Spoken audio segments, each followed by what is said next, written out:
Компьютерийн хөлтэй холбоотой бодлого бодох контент байна үргэлжилж байна. Ингээд 57 дугаар бодлогыг бүгдээрээ бодъё. Зурагт үзүүлсэн төхөөрөмжийн ачаа тус бүрийн мас харгалзан 3 кг ба 5 кг байсан байна. Ачаа хоорондох болон ачаа гадаргуу хоорондох хүрэлтийн коэффициентүүд ижил 0.2 байсан бол M2 мастай ачааны хурдтгалыг бол энэний хурдтгалыг болох нь байна. Утас тус бүрийн татах хүчийг олоо гэсэн байна. За тэгвэл T1 болон T2-ыг хэрхэн яаж болох вэ? Эдгээрийг олохын тулд эдгээр бидээр үйлчилж байгаа хүч тус бүрийг дүрслэх шаардлагатай. Би тус бүрийг эхнээс нь дүрслэе. Энэ хамгийн дээдталынхан би M2 мастай би ингээд бичье. За тэгвэл 4 кг дээр хамгийн түрүүнд биччихье. Энэ доошоо 40 ньютон хүчээр татна. Дээшээгээ энэ T2 юм байна. Энийг ингээд T2-ыг ингээд биччихнэ. Доошоо А хурдталтай унжина. Гэ бодъё бүгдээрээ. За тэгвэл M2 мастай биеийн хувьд юу бичих вэ гэсэн чинь X доошоо мэдээж M2G буюу тэр нь 50 ньютон юм байна шүү биччихье. Мөн үрэлт байна. За үрэлт байгаа учраас тэр үрэлтийг нь ийш нь ингээ харуулчих бүгдээрээ. Энийг F үр 2 гэж бүцмөрөө. Яагаад вэ гэхээр энд 2 үрэлт бий болно. Энд нэг үрэлт бий болж байгаа. Энд нэг үрэлт бий болж байгаа. Хоёр дахь үрэлт гээд энийг нь авчия. За түүний дараачаар дээшээгээ тодорхой тулж байгаа учраас түүнийг N2G. За ингээд төр зэр би орхичих. Эхлээд энийг бичээд дараа нь энийг үргэлжлүүлээд бүгдээрээ дуусгах гэсэн үг. Тэгвэл хамгийн дээд талд нь N1, M1G мөн T1 хүч үйлчилж байгаа. Бас энэ дээр нэмэх нь үрэлтийн хүч үйлчилж байгаа. Тэр үрэлтийн хүч нь хаашгаа байх вэ? Ийшээгээ зурагдана гэсэн үг. Үрэлтийн хүчээр чангааж байгаа гэдээ ойлгочихъя. F үр 1G түүнийг. Энийг N1G, энийг M1G-ийг шууд оруулуулаад биччихье. 30 ньютон байж тэр нь. Тэгвэл N1 нь 30 ньютон болох нь ойлгомжтой болоо явчлаа. Ийшээгээ T1. Харин энэ дээд талын энэ M1 мастай тайрцсан M2 мастай тайрцыг дарж байгаа учраас доошоо дахиад нэг юм хүч бүгдээрээ M2 дээр залгуулж зурх хэрэгтэй юм шүү. Тэр маань N1 байна. Өшөө. Энэ хоёрын хооронд үрэлт байгаа учраас тэр үрэлтийг бас зурх хэрэгтэй. F1-ийг дээд талын бие дээр баруун гар тийшээгээ зурсан бол доод талынхан бие дээр зүүн гар тийшээгээ зурагдана. F1 түүнийг ямар нэг юм байдлаар чангааж байгаа гэдээ ойлгочих. Бас нэг юм чангааж байгаа хүч нь юу вэ гэхээр утасны татах хүч байгаад байна. Тэрийг бүгдээрээ баруун гар тийшээгээ зурчих. Тэр нь энэ удаад T2 хүч. За ингээд эхнээс нь хамгийн дээрээс нь доод талын бие хүртэл хөдөлгөөний тэгштэглүүдээ бичье. N1-ийн 30 гээд болцсон учраас би F1-ийг олмоор эндээс F1 μ үржих нь N1 μ 0.2 үржих нь 30 энэ дээрээс 6 ньютон байх нь мөн тухайн биеийн хувьд X тэнхлэг дээр хүчнүүдийг нь бүгдээрээ харъя. X тэнхлэг дээр хасах T1 байна. Үрэлтийн хүч түүнийг чангааж байна. Үрэлтийн хүчийг 6 гэдээ болсон нэмэх нь 6.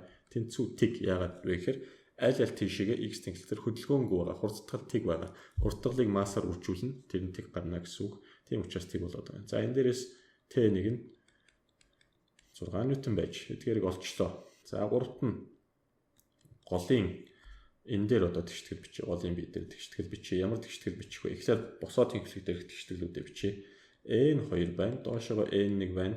Мөн 50-аар чангааж ин босоо тэнхлэг дээр дээшээчгүй доошоочгүй хөдөлгөөнгүй байгаа учраас тэгтээ бас тэнцвүүлж байгаа. Ингээд N2 50 дээр нэмэх нь N1-ийг 30 гэж болсон 80 ньютон байх нь. Энэ дээрээ дөрүүлээд F үр 2-ыг олчвол яа чинь?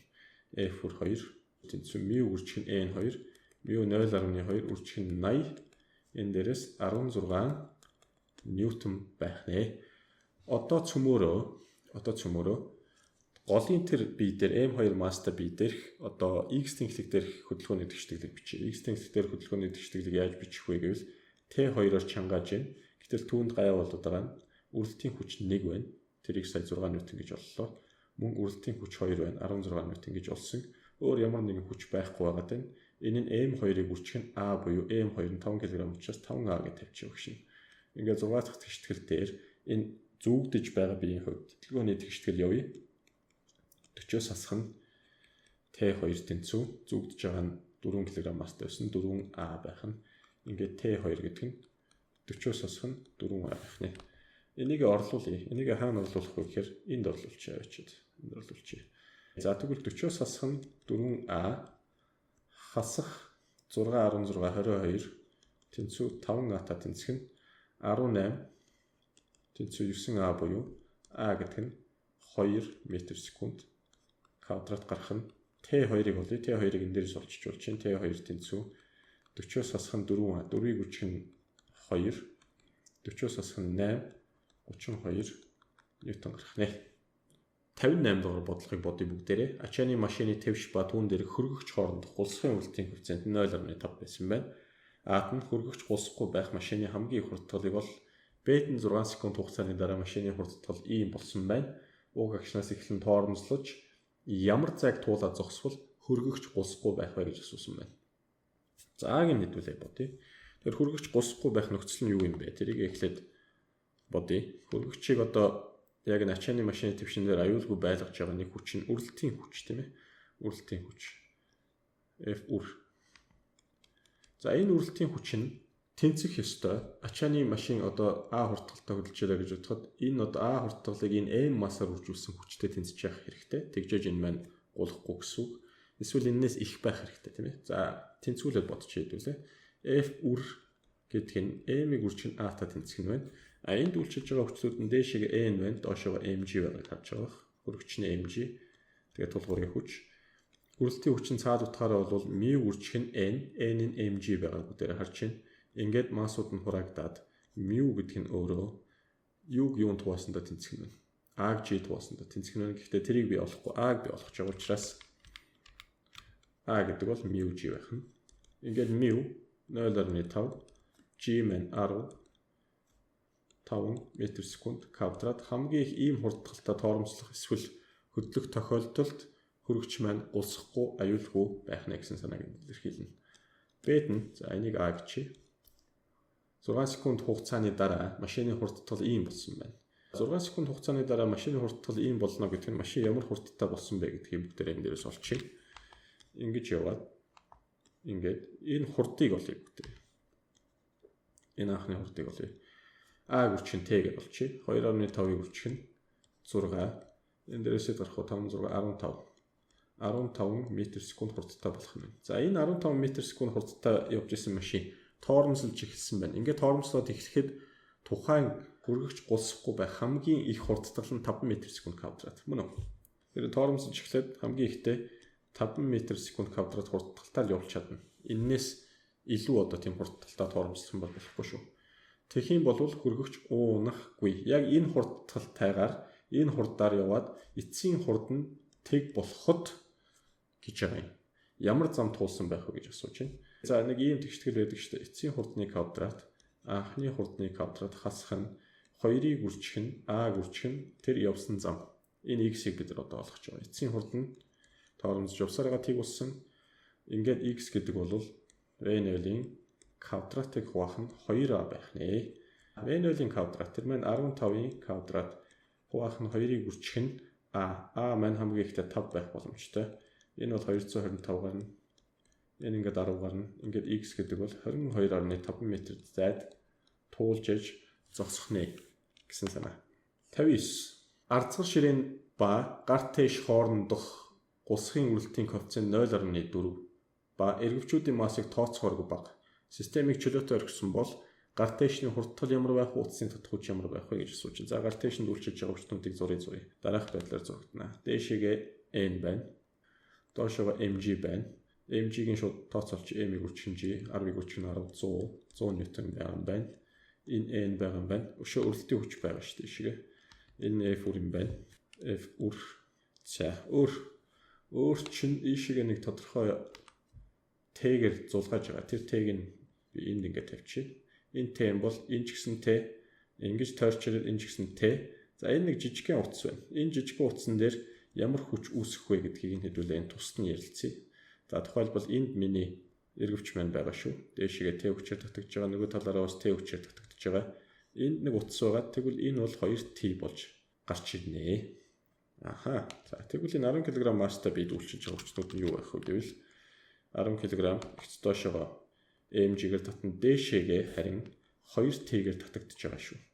mg m2g гэж түүнийг 10-ыг үржих нь 10 тэнцүү 100 ньютон байх нь дээшээгээ 2t-гээр татагдж байна.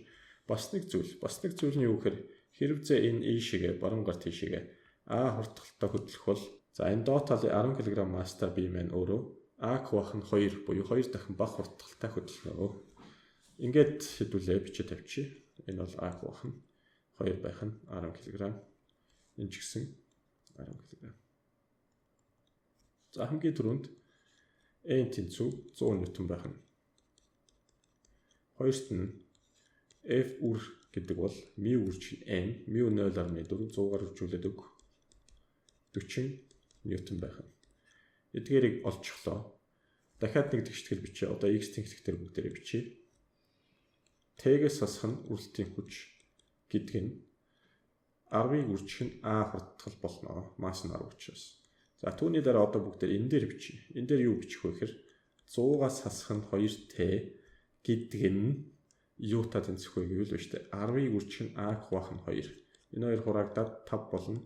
5 А-тай тэнцэхнэ. Өөрөөр хэлбэл 100-аас хасах нь 2T энэ удаад 5А боллоо гэд энд нь тусад нь гаргаад тавьчих бүгдээрээ. За энийг бүгдээрээ нэг жоохон цааш нь явуулъя. T-гээс хасах нь F нь 40 10А байгаад байгаа. Тэгэхээр T-тэй 2 шиг тэгштгэл 2 үл мэдэгдэгчтэй 2 тэгштгэл байгаа. Энэ хоёрыг T-тэйгээр нь тэнцвүүлээд бодчихъя. 10А дээр нэмэх нь 40 гэдэг бол T-тэй тэнцэн тэр нь 100 хуваах 100-аас хасах нь 5А хуваах нь 2 байх нэ. Ингээд 20А 80 100 хасах 5А ийшээ гарч ирээд 25А болно. Нөгөө тийшээ хасагдаад 20 болно. А гэдэг бол 20-ыг хуваах нь 25 байх нь 5 тугай дээр 4-гээр нь доороо ингээд 0.8 м/сек квадрат хурдталтай гар тэш хөдлөх нь байна. Утасны татах хүчийг болъё. Аль нэгэд нь орлуулчих, энд орлуулчих. Тухайлбал T гэдэг бол 10-ыг үржих нь 0.8 дээр нэмэх нь 40. Ингээд 8 48 Н гэж гарч ирэх нэ.